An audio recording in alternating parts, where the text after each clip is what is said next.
समान नागरिक संहिता का मुद्दा क्या देश की जरूरत है या चुनावी ध्रुवीकरण का जरिया है?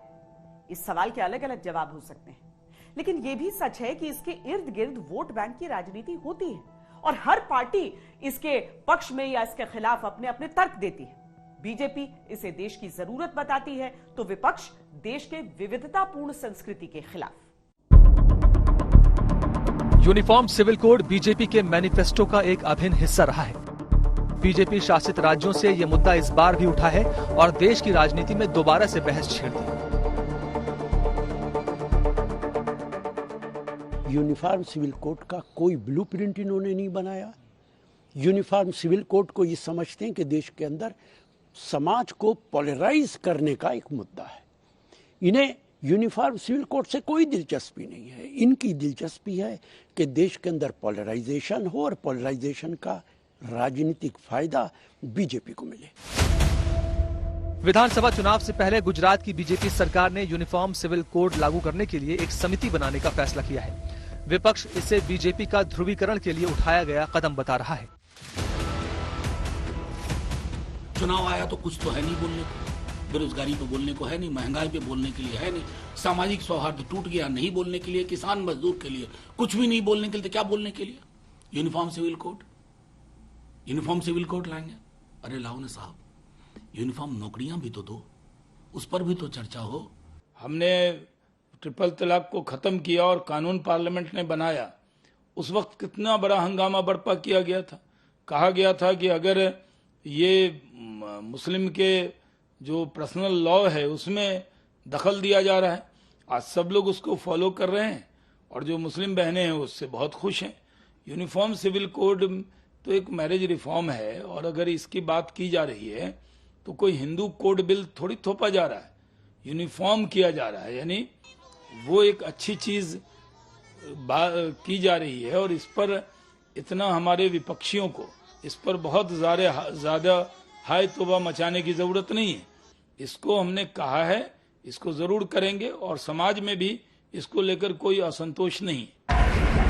केंद्रीय मंत्री पुरुषोत्तम रुपाला के अनुसार गुजरात में समान नागरिक संहिता के लिए बनाई जा रही समिति की अध्यक्षता उच्च न्यायालय के सेवानिवृत्त न्यायाधीश करेंगे और इनमें 3 से 4 सदस्य होंगे।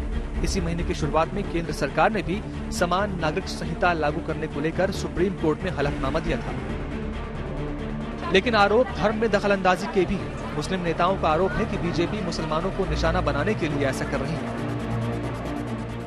ये सब जानते हैं कि धर्म के आधार पर समाज को बांटना और उसका राजनीतिक लाभ उठाना, ये भारतीय जनता पार्टी सर्वश्रेष्ठ है। इसमें ऐसा नहीं है कि भारतीय राजनीति में यूनिफॉर्म सिविल कोड का मुद्दा पहली बार उठा हो। समय समय पर यह मुद्दा भी उठता रहा और इस पर बहस भी होती रही। उत्तराखंड चुनाव से पहले पुष्कर सिंह धामी भी इस मुद्दे को उठा चुके हैं। हमने पहले ही कहा था कि हम इस पर, हमारी सरकार ने निर्णय ले लिया है। चुनाव से पहले हमने संकल्प लिया था।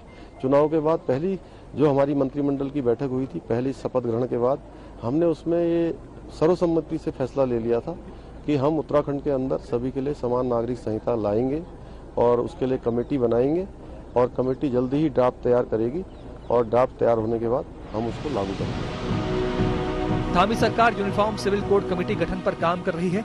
कहा जा रहा है कि कमेटी की सिफारिशों के बाद ये कानून उत्तराखंड में जल्द लागू हो सकता है। लेकिन क्या राज्य सरकारें अपने राज्य में यूसीसी को लागू कर सकती हैं? हम ये आपको आगे बताएंगे। लेकिन फिलहाल राजनीति से अलग ये मुद्दा समय समय पर सामाजिक बहस में भी शामिल होता रहा है। यूनिफॉर्म सिविल कोड, यकसा सिविल कोड की बातें बहुत चल रही हैं। इसके ऊपर तजवीज आई है अभी, तो तजवीज काफी मेहनत से, काफी बहस और तमहीज के बाद बनाई गई है। तो इस तजवीज से मुताल्लिक, यूनिफॉर्म सिविल कोड की तजवीज से मुताल्लिक ये कहना चाहता हूं, कानून कोई बन जाए, अगर मुसलमान शरीयत पर चलने का अज़्म कर ले तो कोई कानून उसका रास्ता नहीं रोक सकता। हम तो ये कहते हैं कि हर एक को उसके मजहब पे चलने की, उसे फॉलो करने की आज़ादी होनी चाहिए। अगर कोई कानून ऐसा आता है जो उसके ऊपर पूरा उतरता है, हम उसे उसका समर्थन करते हैं। लेकिन अगर किसी के मजहब की या उसकी मान्यता के ऊपर उसके ऊपर अमल करने पर कोई अंकुश लगता है, हम जरूर उसकी मुखालफत करेंगे। ये इशू को डाइवर्ट करने के लिए कभी अजान का बात आता है, कभी 3 तलाक के बात आते हैं, अभी सिविल कोड की बात कर रहे हैं। सिविल कोड से पहले तो चीज है ना, ये देश का नागरिक को चलना चाहिए। ये बात सही है कि भारतीय जनता पार्टी के राजनीतिक और सांस्कृतिक एजेंडे में यूनिफॉर्म सिविल कोड कई सालों से है, लेकिन 1989 के आम चुनावों में पहली बार बीजेपी ने इसे अपने चुनावी घोषणा पत्र में शामिल किया था। 2014 और 2019 के आम चुनावों में भी ये बीजेपी के मैनिफेस्टो का हिस्सा रहा। लेकिन गुजरात और हिमाचल प्रदेश जैसे राज्यों में चुनाव को देखते हुए यूनिफॉर्म सिविल कोड का मुद्दा महत्वपूर्ण हो जाता है।